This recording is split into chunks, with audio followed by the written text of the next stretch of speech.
Another update on One Ocean.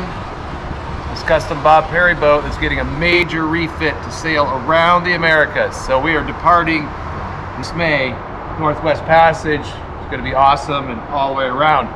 Welcome back to Skagit Valley College. It's Marine Tech Mike, and this is another One Ocean update with this project. And what is this project? Yes, so this is really cool. We partnered with Around the Americas project on the refit of One Ocean back last summer, and we did a video. So you've been following along, and now it's kind of punch time. So we've started this refit in October. It is January.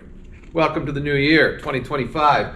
And so we have a very ambitious goal. We've been working for 3 months, and we've got this board up here, which we'll talk more about with goals and stuff. But let's go up and look at the boat. There's 2-3 things we're going to showcase that we did in the last few days, and then we'll come back down here and talk about the timeline and how we're going to actually accomplish these goals. All right, we'll get back down to that project board at the end of the video to talk about all we have to do. But up here on the boat, we're doing some cool stuff, like we have this electric winch and we have this whole cabin top opened up. And so that's the time to do this new nav pod right up here. We'll get some NEMA 2000 cables running there. We're gonna redo the whole backbone actually. Okay, up here on the boat, January, bunch of stuff going on. Right here, while we're working on the headliner panels and such, we also are moving the instruments here. We're going to add a chart plotter, multifunction display at the helm, which before is where they had 2 4-inch displays. So NavPod, thank you guys supporting us, said, why don't you change this up and add the display where you need it, and then here the crew can see things. If we have depth, autopilot control, things like that. So when you're in the cockpit. So we're doing that, which is got to have wires, of course, and things. So while the headliner's out and we're doing the electric winch project, moving it, we're also going to get this new nav pod set up for 3 of those 4-inch multifunction displays. So that's going to be a super nice improvement on this One Ocean boat. But this boat has some pretty big windows, and so one of the concerns with adding a traveler up here, even though it's super strong construction, is this weak spot between the windows. This was just a giant surface, and we do have storm shutters. These live back in the lazarette. We've painted them all. We are going to, I couldn't find the bolts though, so there's permanently embedded nuts up on the boat so that you can quickly install these storm shutters. But we're going to put some bolts that have plastic handles and the big knobs on them, so it's just fingers.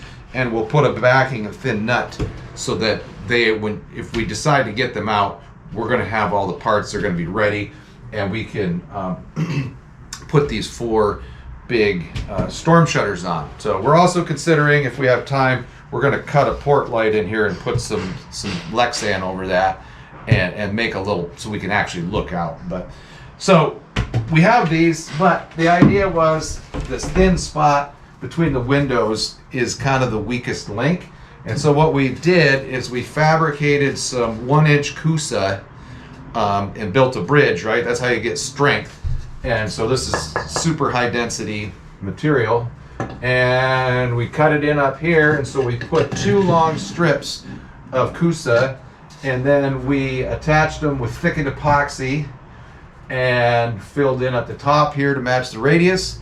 And then we put 3 layers of glass over here, and you'll see this now when you come into the boat. We're gonna when we put the fabric back on over the windows here, you're gonna see them, but that's okay. It is now super strong, where before if you push hard you could get a little bit of flex.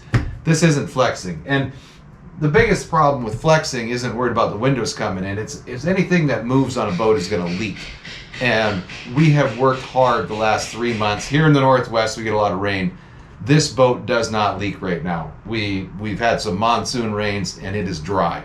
And so we want it to stay that way. And so these are, multiple things. Strengthening for traveler, strengthening between the windows, keeping it from flex, keeping it from leaking. And even though it takes, every time you add another project, another couple days worth of work, it turned out really well, and we're super happy about it. So let's pop into the back cabin, mid cabin here, and talk about headliners, what we're doing, and things is coming together on this project. Okay, up on the boat, lots of other work going on. One, super important, is they're insulating all of these overhead panels. You can show you up in the galley there, and the V-berth. We've got the whole overheads, except for the main salon, with extra insulation. So we've got 1/4 inch balsa, sandwiched in as a core, and then we're adding 1/2 inch foam to that, and then the ceiling tiles. So it'll be nice. We also are adding foam like on any side panels that we can. So here in this berth, on the overhead everywhere. So the idea is to keep us warm in the Northwest Passage, keep us cool when we're going around by the equator. So it'll be really nice. All of these panels, let's go to the back here. So all of these plywood panels, before we had headliner with black mold, no good. You need to access, when you change things or whatever, you need to access the overhead of the boat eventually. And so we're making it better. We've taken all of these 2-inch strips. We took one piece of 1/8 inch door skin, ripped it into 2-inch strips, and then we just hot glue them in place, make a template, go down to the shop, cut out the panel, bring it up, test fit it, repeat. So we've got that mid cabin area done. We got the whole back cabin done. Tomorrow we're going to be working on the V-berth. So this is working out nice. We're going to paint these. We might varnish them in the main salon. They're just nice light birch 1/4 inch plywood panels. We'll put some furring strips down where the screws go, some teak, traditional or whatever, or mahogany to match the boat, strips to cover the screws. It's going to look nice. It's going to be serviceable, and we're going to be, such better shape with this overhead all redone. So let's pop back down to the shop to that new project board that we're creating and talk about wrapping up this project over the next 3 months. Well, that was some nice upgrades on the boat. You just saw nav pods and strengthening windows and the ceiling tiles, and you didn't see we got bow thruster being finished up. You saw the engines in. We're working on exhaust and all that fun stuff. But how are we going to get this project to launch in May? Well, May 3rd, not launch in May, leave May 3rd. So that means April. We backed up over our Christmas break and said, well, what do we need to do this month in January? We got to finish, test run the engine. We've got to finish and test the bow thruster out, all the below hull water work.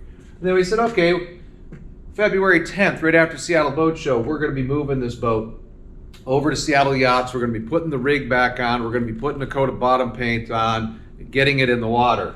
Okay, once it's in the water, we can install the new boom and a bunch of running rigging, and we can start hooking up all the science and test equipment, which is a huge deal. And then, of course, March, we're going to do a whole bunch of completing and testing our systems. So it's got a new water maker. It's got a whole new energy system that's going in that we'll showcase to power the science. I mean, the mission for this boat is to do a ton of scientific research and oceanographic work and atmospheric work, and that just takes a ton of energy. So we're going to make sure that the system's all up and running. And we're hoping by March 20th or so to do our first cruise. We've got a Skagit Valley College event we'd like to take the boat to. So exciting, but also a monumentous amount of work. The average boat owner would not try to tackle all of what we've done on this major refit in 6 months. But we're doing it. We're on track. So you've probably seen these before. We've got, for January, boom, up to Feb 10, we got the next 5 weeks all outlined here. We've put everything temporary instead of writing it on here because, for example, this is fuel. We got to hook up the supply, the return, bleed it out, get it ready to run. So we're hoping that's going to be this week, should be. But if it's not, we're going to start putting student names on here, volunteer names, whoever's doing this, lab techs. If it doesn't get done, then we're just going to move it to next week. And there you go. So we're going to be living by this. This is where we start every morning with a cup of coffee and just outline and make sure everybody knows what they should be doing that day and things that come up we can add. We've got cards. we've color coordinated it. Red means it has to be done before the boat goes down to Seattle Yachts for the new mast. So super fun, compressed amount of work, but I'm confident in the team. We've got the team's been working on it that is going on the expedition. We got volunteers and everybody. Got our students. Right now we're just started yesterday electrical 2, which is all things AC electrical for the technicians in training. And so that's some of my favorite stuff, getting into shore power systems and inverters. And we got the authentic learning generators. We're doing it all on the boat here over the next this quarter too, or the next 2 months. So thanks for watching. Welcome to the Scallywags, located in the beautiful Pacific Northwest, where Skagit Valley College has been training technicians since 1968. If you are looking for industry certification and the skills to work in maritime, this is the place to visit. Our staff will share so much knowledge and experience, you will not be disappointed. The workforce demand is very high and all of our graduates are working around the world. If this sounds interesting to you, schedule a tour and come check us out.